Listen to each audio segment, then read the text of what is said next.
Hello and welcome to SPMIS Academy. Today we will analyze important newspaper articles of 2nd August 2021.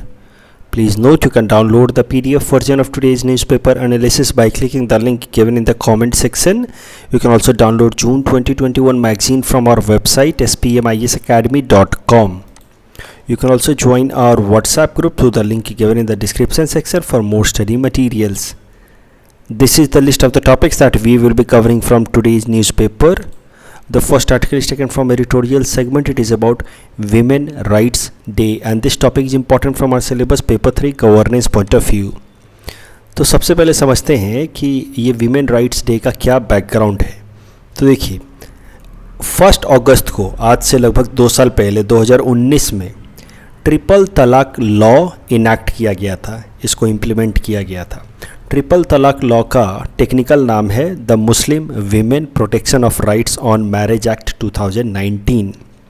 तो 2019 में एक कानून लाया गया ट्रिपल तलाक कानून और फिर जब इसके 1 साल पूरे हुए तो 1 अगस्त 2020 को union minority affairs minister Mukhtar Abbas Naqvi साहब ने डिक्लेयर कर दिया कि 1 अगस्त शुड बी रिकॉर्डेड एज और सेलिब्रेटेड एज मुस्लिम वीमेंस राइट डे, क्योंकि इसी दिन ट्रिपल तलाक लॉ लाया गया है. ट्रिपल तलाक जैसी जो प्रैक्टिस है उसको इलीगल डिक्लेयर कराया गया और उसको एक क्राइम डिक्लेयर कराया गया. इसलिए ये मुस्लिम वीमेन के लिए एक इम्पॉर्टेंट दिन है और इसको मुस्लिम वीमेन के राइट्स डे की तरह सेलिब्रेट किया जाना चाहिए. तो पिछले साल 2 साल पहले ट्रिपल तलाक लॉ लाया गया. पिछले साल बोला गया कि इस दिन को मुस्लिम वीमेन राइट्स डे की तरह सेलिब्रेट किया जाना चाहिए. तो इस साल 1 August was 2nd anniversary of Muslim women's right day. एक बार इस ट्रिपल तलाक कानून के बारे में समझ लेते हैं. देखिए जैसा कि मैंने आपको बताया इसका टेक्निकल नाम है the Muslim women protection of rights on marriages law 2019. तो इसमें सबसे पहला काम किया गया है कि ट्रिपल तलाक एक्टिविटी एक्चुअली है क्या, ये ट्रिपल तलाक प्रैक्टिस एक्चुअली है क्या, इसको डिफाइन किया गया है. तो ट्रिपल तलाक को तलाक बिदात भी कहते हैं, which is a practice under Muslim personal law where pronouncement of the word talaq thrice in one sitting by a Muslim man to his wife results in an instant and irrevocable divorce.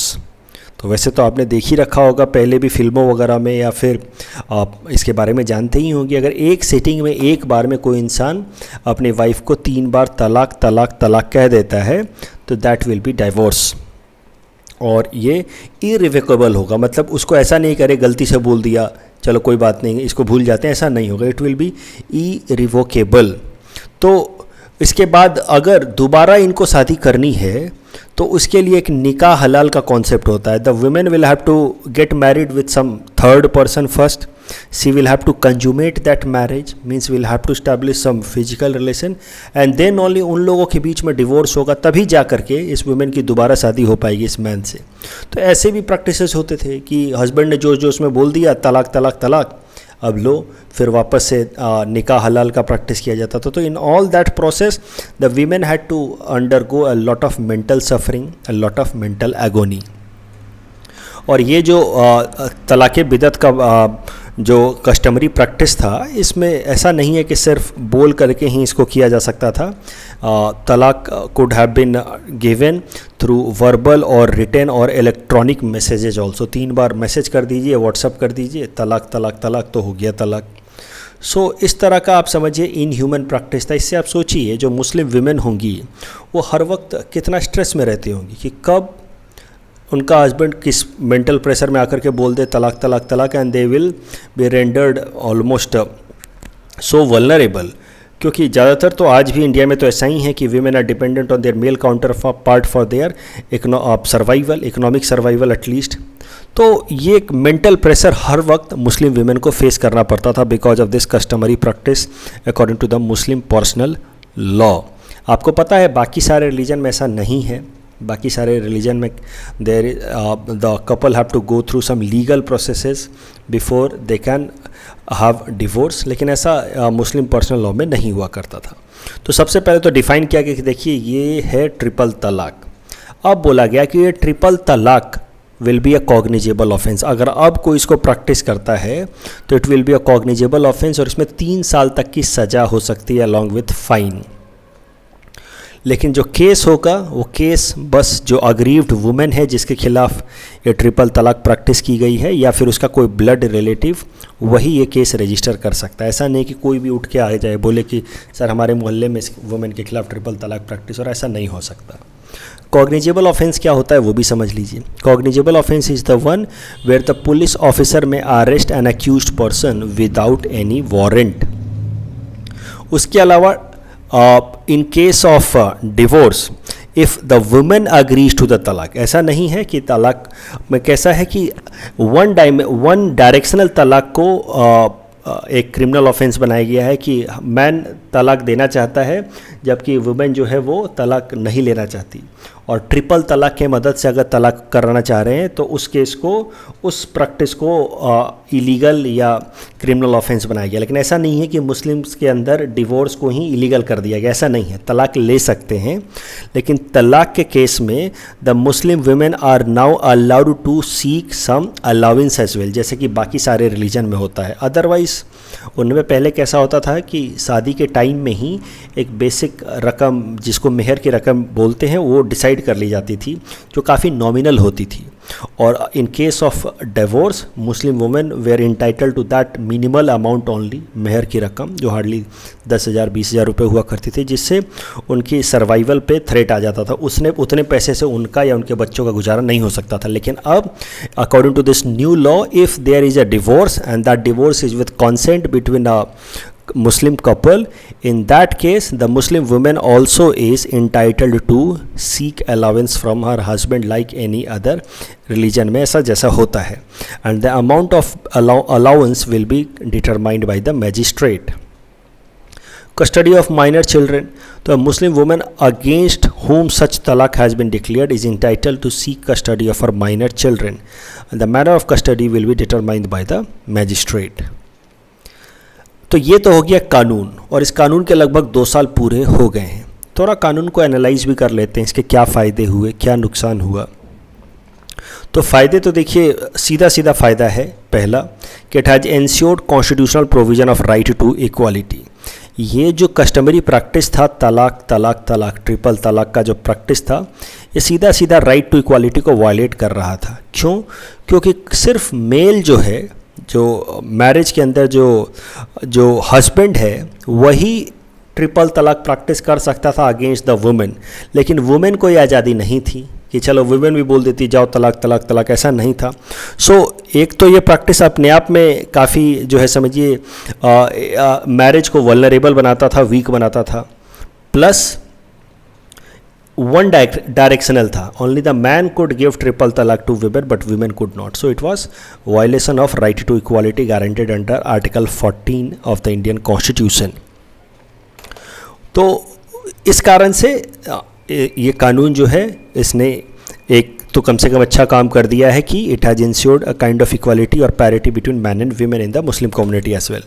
दूसरा सबसे important बात, ये कानून से पहले भी ऐसा नहीं है कि ये कानून जो 2019 में लाया गया उसी टाइम में इसको इलीगल डिक्लेयर किया गया या इसको क्रिमिनल ऑफेंस डिक्लेयर किया गया।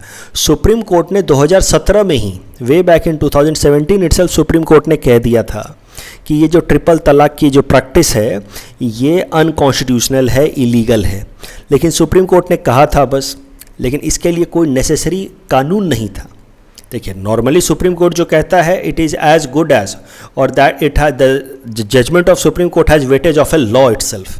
लेकिन सुप्रीम कोर्ट ने कह दिया 2017 में, लेकिन फिर भी ये प्रैक्टिस चली जा रही थी डिस्पाइट द जजमेंट और pronouncement of the Supreme Court, and that is why the government had to bring this law in 2019 which made this particular activity a criminal offense, a cognizable criminal offense। और उसके बाद से ये triple तलाक की जो practices हैं या इंस्टेंसेज हैं उसमें काफ़ी गिरावट देखी गई है। According to the government data there has been about 82% decline in triple talaq practices. अब बहुत हद तक कम हो गया है, और जो लोग भी एक प्रैक्टिस करते हैं उनमें जो उनको जेल की सज़ा हो ही जाती है। But there are some problems as well. इस पूरे कानून में there are certain challenges as well. सबसे बड़ा चैलेंज ये देखिए कि अब पहले की तरह the man is not entitled to practice triple talaq. तो अब उसको पता है कि अगर वो ट्रिपल तलाक बोल देता है तलाक तलाक तलाक, तो फिर इसको जेल जाना पड़ जाएगा। लेकिन अब ये पहले वाला गुस्सा, अब इसको अभी साथ में रहना भी है वुमेन के साथ, क्योंकि वो डिवोर्स नहीं दे सकता इतनी आसानी से जिस तरह से पहले इस कम्युनिटी में होती रहती थी, और वो लीगल प्रोसेस से, लीगल रिकोर्स से जाना नहीं चाहता, क्योंकि लीगल रिकोर्स अभी उस कम्युनिटी के बहुत सारे लोगों में एक्सेप्टेंस नहीं आई है कि भाई हम कोर्ट में जाएंगे तलाक के लिए, क्योंकि एक्सेप्टेंस नहीं है। और ट्रिपल तलाक की जो कस्टमरी प्रैक्टिस है डिवोर्स के लिए, वो क्रिमिनल ऑफेंस बन चुका है। तो the man and the women have to live together despite the fact that they don't like each other and the man wants divorce. तो इस केस में क्या होगा? There will be the problem of domestic violence. तो ये चीज़ एक देखी जा रही है। उसके अलावा the women also are vulnerable. Many women have complaint कि हमें अब डर लगता है कि कहीं ऐसा ना हो कि हमारा हस्बैंड, चूँकि हैं तो उसी कम्युनिटी के और कई सालों से देखते आ रहे हैं ये प्रैक्टिस, तो अगर वो ट्रिपल तलाक प्रैक्टिस कर देते हैं अभी भी 3 बार तलाक तलाक तलाक बोल देते हैं, तो अब क्या होगा? जेल चले जाएंगे।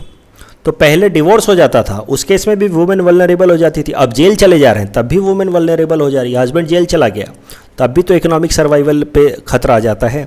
सो these are some problems that have been witnessed with this law. ऐसा नहीं है कि कानून ला करके क्रिमिनल ऑफेंस बना दिया और सब बढ़िया हो गया, कि अब कोई ट्रिपल तलाक प्रैक्टिस नहीं कर रहा और हस्बैंड वाइफ खुशी खुशी साथ साथ रह रहे हैं, और अगर कोई प्रॉब्लम है तो लीगल तरीके से जो प्रोसेस है उससे जाकर के डिवोर्स ले रहे हैं। ऐसा नहीं है।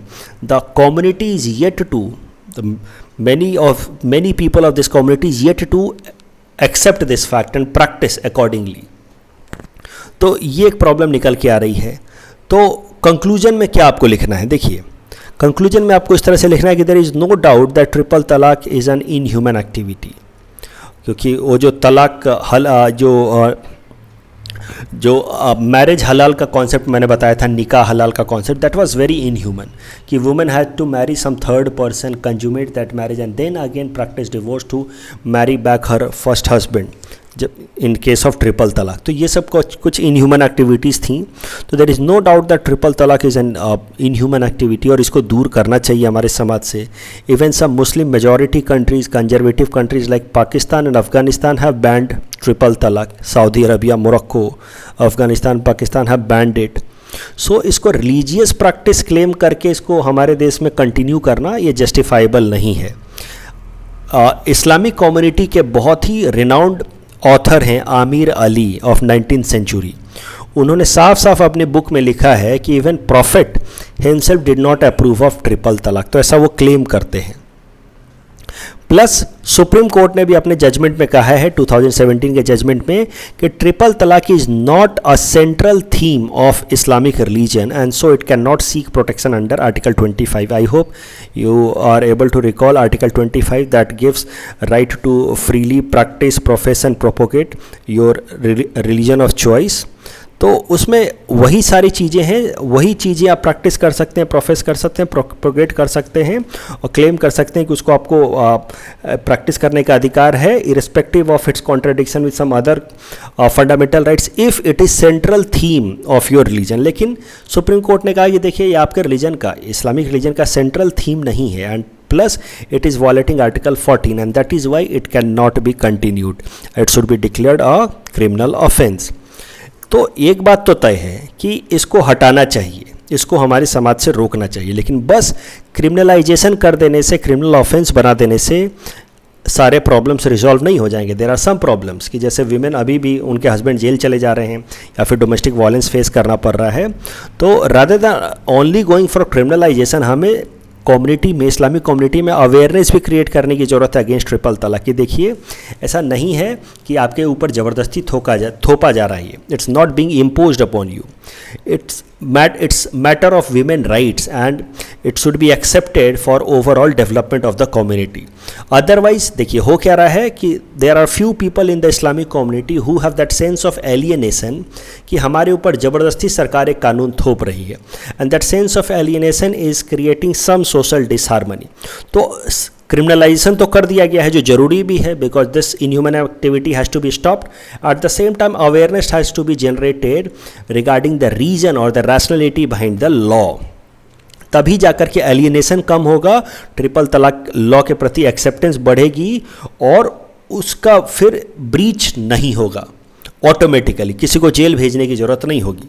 सो यही चीज़ आपको एथिक्स एंड इंटीग्रिटी पेपर में भी काम आएगा कि सिर्फ कानून बना देने से काम नहीं बन जाता है। कानून बनाने के अलावा, कानून तो देखिए सबसे हाईएस्ट लेवल पे आता है, unless it is social ethics. And social ethics मतलब पीपल देमसेल्फ एक्सेप्ट कि हाँ ये गलत है। जब तक ऐसा नहीं होगा तब तक कानून बनाने से कोई फ़ायदा नहीं होगा, तब practice will continue. For example अब हिंदू कम्युनिटी में भी देख लीजिए, कई सारे ऐसे समाज हैं, ऐसे स्टेट्स हैं जहाँ पे डाउरी प्रैक्टिस होती है। डिस्पाइट एंटी डाउरी लॉ, इतना पुराना लॉ है फिर भी प्रैक्टिस होती है। Why? Because law is there but social ethics is in favour of dowry, not against dowry. जैसे यहाँ पे आप देखिए कई सारे लोग कह रहे हैं the government will change but the Islamic law can never be change. मतलब they are so adamant about triple talaq जैसे कि नहीं, ये बदल नहीं सकता। So the social, without social ethics the law, survival of the law becomes difficult. और social ethics लाने के लिए लोगों की मोरालिटी बदलनी होगी। People have to be convinced कि नहीं सर ये गलत है, इसको प्रैक्टिस नहीं किया जाना चाहिए। और मोरालिटी के लिए उनकी वैल्यूज़, उनके तौर तरीके, सोचने का तौर तरीका, उस पर हमें काम करना होगा। So this is the line, this is the chain that has to be followed. The values have to be preferred against triple talaq, women rights, equality to women. Then only there will be morality that will lead to social ethics, acceptance of right and wrong, and there will be social ethics against triple talaq. And then only this law will survive. Then only this law will be followed in real manner. Otherwise कैसा होगा? चोरी छुपे सब होगा और ऊपर से लगेगा कि हाँ कम हो रहा है, लेकिन फिर भी इलीगल तरीके से सब होता रहेगा। So that has to be followed. चलिए, इस टॉपिक के बेसिस पे हमने आपको ये प्रैक्टिस क्वेश्चन दे रखा है। Please attempt this question and you can submit the answer in the comment section. The next article from international segment, it is about India chairmanship at United Nation Security Council. This topic is important from our syllabus paper 3 international relations point of view. तो United Nation Security Council का किस तरह का structure है वो तो मैं आपको बता ही चुका हूँ। It is one of the 6 principal organs of United Nation और इसमें टोटल 15 मेंबर होते हैं किसी भी वक्त। There are 5 permanent members, US, UK, France, Russia, China. There are 10 non permanent members who are elected for 2-year terms और कोई भी डिसीजन होता है वो वोटिंग के बेसिस पे होता है। 9 out of 15 countries must support a resolution for that resolution to be accepted and there is veto power to these 5 permanent members. So these are the 5 permanent members and they enjoy veto power. अभी कैसा है कि हर वक्त 15 members होते हैं United Nation Security council के अंदर। अभी ये 15 मेंबर्स को एक कंट्री को प्रेसिडेंसी दी जाती है, मतलब they can chair the meeting of United Nation Security council. और ये जो प्रेसिडेंसी होती है एक कंट्री को या एक मेंबर को 1 महीने के लिए दी जाती है बस। तो जैसे इस महीने अगस्त महीना भी शुरू हुआ है और अगस्त महीने की चेयरमैनशिप आई है इंडिया के पास। अगस्त महीने से पहले जुलाई महीने की चेयरमैनशिप थी फ्रांस के पास। तो इसी तरीके से प्रेसिडेंसी एक कंट्री से दूसरे कंट्री को जाती है इन अ circular manner and that presidency is with one country for 1 month. ये जो प्रेसिडेंसी का ऑर्डर है that is decided in an alphabetical order. तो अल्फ़ाबेटिकल ऑर्डर में कंट्रीज़ को अरेंज कर दिया जाता है और फिर उसके बेसिस पे जिस कंट्री का जैसे नंबर आता है उसको प्रेसिडेंसी दी जाती है। अगर इंडिया की बात की जाए तो India is currently a non permanent member of United Nation Security Council. India 2 साल का टर्म इंजॉय कर रहा है from 2021 to 2022। This will be 8th term of India at United Nation Security Council as a non permanent member. तो हाल फिलहाल में news यही है कि ये 8th टर्म हम इंजॉय कर रहे हैं यूनाइटेड नेशन सिक्योरिटी काउंसिल में as a non permanent member. और जो महीना अभी शुरू हुआ है अगस्त महीना, इसमें India will be holding presidency at United Nation Security Council. एक और इम्पॉर्टेंट बात ध्यान से सुनिए, हमारे देश के प्रधानमंत्री नरेंद्र मोदी जी इस प्रेसिडेंसी जो हमें मिली है इंडिया को, उसको चेयर करेंगे। मतलब यूनाइटेड नेशन सिक्योरिटी काउंसिल की मीटिंग में वो खुद चेयरमैन रहेंगे for some of the sessions and it is happening for the first time. India को प्रेसिडेंसी तो पहले भी मिली है लेकिन it is happening for the first time that India's prime minister will be chairing United Nation Security Council meetings. और जो हमारे परमानेंट रिप्रेजेंटेटिव हैं यूनाइटेड नेशंस के अंदर TS तिरुमूर्ति साहब, उन्होंने कहा है कि इंडिया 3 चीज़ों पे फोकस करेगा। जब हमको प्रेसिडेंसी मिली है तो 3 मामलों को हम आगे लेकर के आएंगे, इस पर डिस्कशन करेंगे। First is maritime security. तो ऑफ कोर्स यहाँ पे इंडिकेशन है चाइना के तरफ और साउथ चाइना सी में उसका एक्सेसिव अग्रेशन के तरफ हम मैरीटाइम सिक्योरिटी की बात करेंगे, पीस कीपिंग की बात करेंगे और काउंटर टेररिज्म की बात करेंगे। तो काउंटर टेररिज्म में there will be focus on passing CCIT